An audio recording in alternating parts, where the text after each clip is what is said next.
देखिए, गाजा की जो औलाद है, गाजा को जो बच्चे हैं, जो गाजा को माँ ने जन्म दिया है, वो मोमिन है। तो इस्लाम की बात करता है, वो कट्टर है, डरता नहीं है। गिदड़ बमकी से डरने वाला मुसलमान नहीं, ईमान वाला मुसलमान जो होगा, जो मोमिन होगा, वो इस तरह गिदड़ बमकी से नहीं डरेगा। आपने तो लाखों अटैक किया, लाखों बर्बरता किया, लाखों मासूमों का जान गया, मगर 1 इंच भी पीछे नहीं हटा। 75 साल तक मासूमों को, बेजानों को, नन्हे फरिश्तों को जब मारा जा रहा था, लाशें लेकर घूम रहे थे बच्चे लोग। मस्जिद के अंदर रमजान में जिस तरह से बर्बरता किया गया, मस्जिद अल-अक्सा के अंदर में जिस तरह से बम बारूद गोली का आपने सुना, वीडियो वायरल हुआ, क्या ये वो सही था? क्या वो आतंकवाद नहीं थे? वहाँ इजराइल के जो फोर्स थे वो क्या बर्बरता नहीं करते? वो आतंकवादी वाला काम नहीं कर रहे थे? इजराइल में अगर जाने के लिए वो तैयार हैं, तो हम लोग फिलिस्तीन जाने के लिए तैयार हैं। इस्लाम जो है बखूबी बात करता है और डंके की चोट पे बात करता है। जवाब देने के लिए हम जैसे लोग सर कलम करने को तैयार। आप नमस्कार, मैं हूं साहिल खान और आप देख रहे हैं द आइडिया न्यूज़। जिस तरीके से फ़िलिस्तीन और इजराइल के बीच में जंग चल रहा है और यहां पर भारत जो है 2 भागों में बढ़ चुकी है, उस विषय में बातचीत करने के लिए हमारे साथ फैजल खान साहब हैं। उनसे बातचीत करेंगे और बताएंगे आपको कि भारत की जनता किसके सपोर्ट में, क्या फ़िलिस्तीन के सपोर्ट में, क्या इसराइल के सपोर्ट में, क्योंकि मोदी जी का एक बयान आया है कि स्टैंड उनका जो है इसराइल की तरफ है। तो फैजल खान साहब, आपका किसका तरफ सपोर्ट है? क्योंकि मोदी जी का तो सपोर्ट सीधा सीधा दिखलाया जा रहा है कि इसराइल की तरफ है। देखिए, इसराइल का बर्बरता ये आज से नहीं, 1967 से 6 दिन लगातार जंग हुआ था। इसराइल का बर्बरता कंटिन्यू जारी है आज तक। 1967 में जब जंग हुआ तो उसमें मिस्र और सीरिया के फोर्स के ऊपर हमला किया गया। उस वक्त ही गाजा के ऊपर में हमला करके गाजा यरूशलेम को कब्जा कर लिया था इन्होंने। तो तब से आज तक मोदी सरकार जैसे, आरएसएस जैसे लोग सपोर्ट करते हुए आए हैं और लाखों लाख फिलिस्तीन के बच्चों, माओं का कत्लेआम किया। ये कसूरवार जो है ये यहूदी, देखिए इस्लाम में यहूदी नसारा का बहुत बड़ा इस्लाम विरोधी है ये लोग। आज इन लोगों के खिलाफ पूरे मुसलमान कंट्री, आज 52 कंट्री आज साथ खड़े फिलिस्तीन के साथ।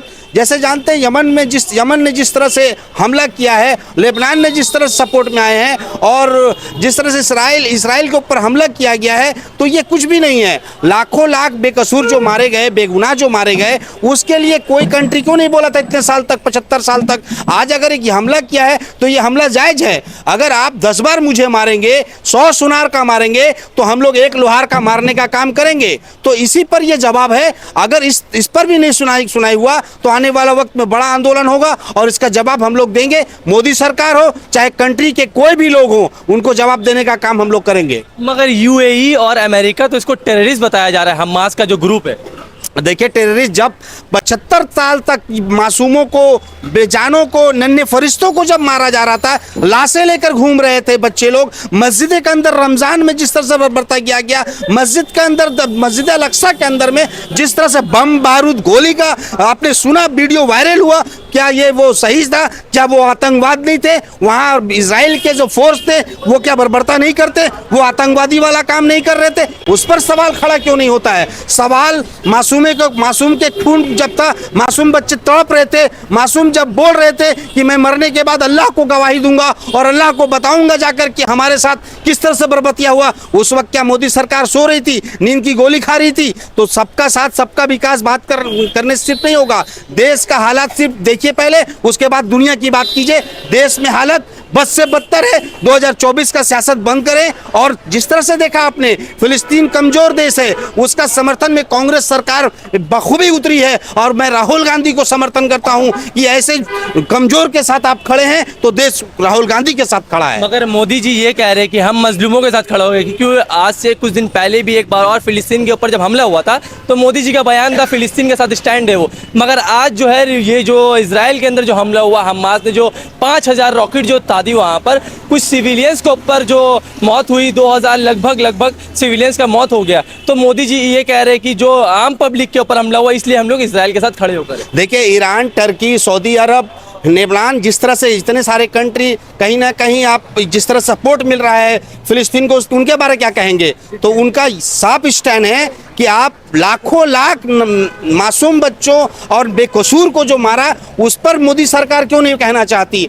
आज अगर एक बम अगर चला है, इसका कहीं ना कहीं कारण है कि आप मस्जिदों के ऊपर हमला कर रहे हैं, मासूमों को कत्लेआम किया जा रहा है, बच्चों, आपका औरतों को वहाँ का बेपर्दा किया जा रहा है, बेइज्जती किया जा रहा है, दीन के खिलाफ काम किया जा रहा है, हमारे इस्लाम के खिलाफ काम हो रहा है। तो कहीं ना कहीं इस्लाम के समर्थन में पूरे दुनिया के लोग उतरेंगे, 52 कंट्री मुसलमान उतरेगी, क्योंकि बर्दाश्त जुल्म नहीं किया जाएगा। इसी पर जवाबी कार्रवाई किया गया है ये गाजा के तरफ से। इजराइल ने साफ साफ कह दिया है हमास को, अगर आपको बचना है तो खाली कर दे शहर को, नहीं तो आप वही बम में तले चप जाए। तो कैसे देखते हैं फैजल? देखिए, गाजा की जो औलाद है, गाजा को जो बच्चे हैं, जो गाजा को माँ ने जन्म दिया है, वो मोमिन है, वो इस्लाम की बात करता है, वो कट्टर है, डरता नहीं है इस सब धमकी से। गीदड़ बमकी से डरने वाला मुसलमान नहीं, ईमान वाला मुसलमान जो होगा, जो मोमिन होगा, वो इस तरह गीदड़ बमकी से नहीं डरेगा। आपने तो लाखों अटैक किया, लाखों बर्बरता किया, लाखों मासूमों का जान गया, मगर 1 इंच भी पीछे नहीं हटा।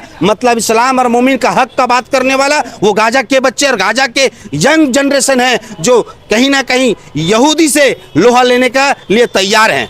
तो फैजल खान साहब जो भारत के एक नागरिक है, बंगाल से क्या मैसेज देना चाहेंगे फैजल जी कि आप किसके सपोर्ट में? देखिए, जुल्म होगा, जब भी जुल्म होगा, जुल्म के खिलाफ हम जैसे मोमिन खड़े हैं। और हिंदुस्तान का राइट, संविधान कहता है कि जब जुल्म होगा तो प्रोटेस्ट करने का अधिकार है, और जरूरत पड़ी तो बहुत जल्द हम लोग बंगाल के सरजमी से, कोलकाता से प्रोटेस्ट करने का भी काम करेंगे। ये हमारा ईमान है और ये हमारा संविधान है। तो क्या भारत के हमास की आतंकवादी गतिविधियों को आप क्या ये कर रहे हैं, किस कर रहे हैं? देखिए, हम लोग अमन परस्त लोग हैं, हम लोग शांति चाहते हैं, हम लोग किसी तरह से जंग में नहीं जाना चाहते। मगर आप किसी के मस्जिद में हमला करेंगे, टेररिस्ट का काम आप करेंगे, और उल्टा आप बोलिएगा वो लोग टेररिस्ट है, ये कभी ऐसा हो नहीं सकता। आप जब 100 सुलार का कहेंगे तो 1 लोहार का काम किया जाएगा, तभी आपको जवाब देने का काम मिलेगा। नहीं तो आइंदा के लिए आपको खामोश रहिए, शांति का बात कीजिए, शांति का वार्ता पेश कीजिए। हम भी आपके शांति के साथ, इस्लाम शांति का, पीस का पैगाम देता है।